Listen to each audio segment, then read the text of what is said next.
So Barry, what are you doing? We're pulling costumes for the men for our upcoming show, The Mystery of Edwin Drood. It's sometimes a challenge finding good matching material for each of the people in the show, but you know, we beg, borrow, and steal, and hopefully we'll fit everybody something that they look good in.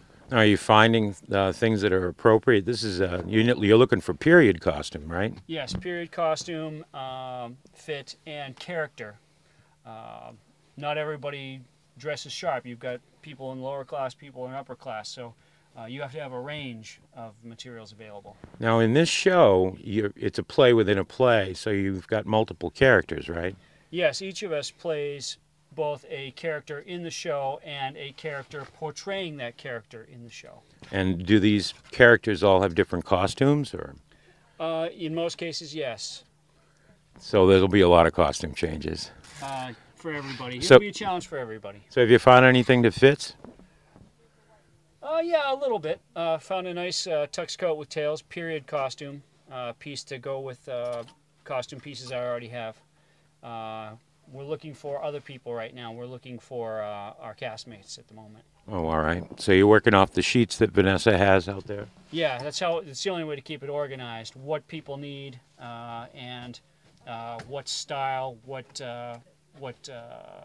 class they're in, so that we have an idea of what to pick out and bring for them to try on. Right. Well, thanks, Barry.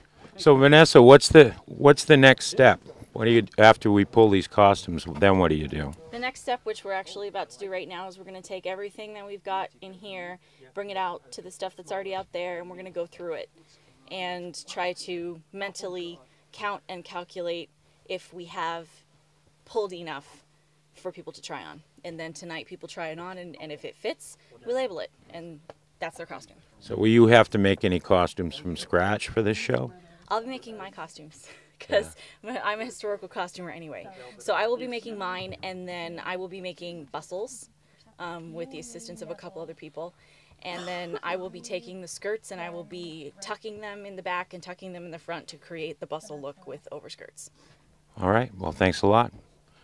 Bustles. The word for the day is bustles. We're with Lynn Dadian's longtime member of Streetcar, and we're surveying the furniture area, I guess it is. A lot of this stuff is from previous shows, right? That's correct. Most of the time it's in better order, but we haven't had our spring cleanup yet, even though it is September. It's down the road for us. But we have crates over there that were made back for the Pirates and Penzance back in the 90s. They've been used in multiple shows since then, Steamboat, etc. Those chairs here have been in more shows than you can even imagine. They were most recently used in Theater in the Park. This table here was Beauty and the Beast. That couch has been in a number of shows. We have a throne over there that was donated to us years ago. That was in Camelot. The spears from Camelot. The prop room is full of things from multiple shows. And that's about it for this area. What about what's upstairs? Upstairs we have a number of flats that have been painted and repainted and used in multiple shows. We use Luan now instead of the heavy-duty canvas yeah, that we used to use, which was a joy to work with. Not. So, and these, what are these? The infamous bustles here? These are petticoats that we're going to use to accentuate the figures of our lovely ladies in the cast. And Vanessa is going to be making bustles, so not only is our our dress going to be huge, our accoutrements will be huge too. Well, as we said, have petticoats will travel. That's right. I guess. At the top of the stairs, we have a signboard from the musical Irene that we did a number of years ago. We have, in the back, is Monkswell Manor, which was the first show I had a significant part in back in 1980. Monkswell Manor. We have a collection of drops and flats here. Our drops from the Great Winnipesaukee Steamboat Race and some of the backdrops from previous shows. These are just huge canvas pieces, right? Some flats over here from our most recent production, which was Annie last spring. This is part of Hooverville, artistically painted by Janet Reedy. And Janet's going to be doing the scenic painting for our drops for Drood, right? This is part of the library, Beauty and the Beast. These columns have been in numerous shows. Up top here are a lot of the flats that we've used. Storing them up there keeps them out of our hair. And again, major cleanup will be forthcoming. I think it looks, you know, fairly organized. Certainly more organized than my living room. Lots of columns. Columns, we have the canoe from the steamboat race up there upside down. The canoe. Oh, the infamous canoe. Canoe. That's right. That's been through a few shows. That's from the Great Winnipesaukee Steamboat Race and Musical Talent Contest. So, well, it looks more organized than Lynn's disclaimer would indicate. At least you're able to find things. And we'll be pulling anything from up here. I think we've already pulled drops, right?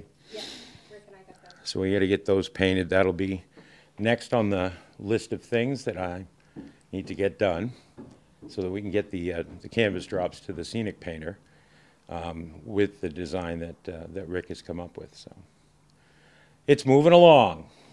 We still got a lot to do and only about 6 more weeks to do it. So, as I said, we're going to be producing this show in October at the Interlakes Community Auditorium. The preliminary steps to that, of course, are to inspect the venue. We did do an on-site visit, and at the time, we had a very important task to accomplish, and that was we needed to begin the process of painting the backdrops. This play is based upon a certain musical style, the British music hall style that was popular in the days of Dickens, and it is a period piece. So it was very common for theaters in those days to use large theatrical backdrops. Streetcar does have several that they've used over the years, and they reuse because they're very expensive, obviously. And in this particular show, we pulled one out of the barn that was 28 feet long, 18 feet tall, and it needed to be prepared and painted. And after a laborious process, which took place in my driveway, by the way, of applying a coat of primer, the next task was to hang the backdrop on one of the flies at Interlakes. And this we accomplished with the assistance of Janet Reedy, our scenic director, and Katie Locke, our assistant technical director. Hang on. Come on. Rick, it's Peter. Hey, I'm up at Interlakes. We're in the process of designing and drawing out the backdrop, the main backdrop. I got some questions for you. All right, you ready? I've got your scenic design for the proscenium. We're building a false proscenium that's going to fit inside the existing.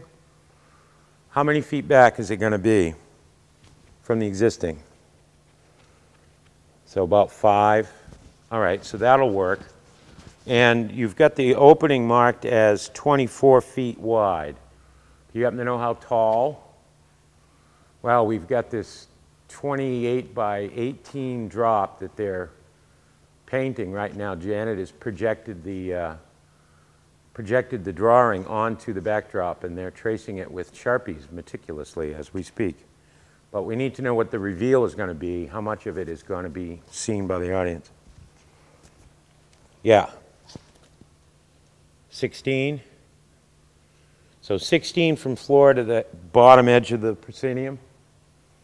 All right, that works. All right, and the overall is 32, right? Yeah. No, we measured each of the drops. There's 7 drops that are functional right now.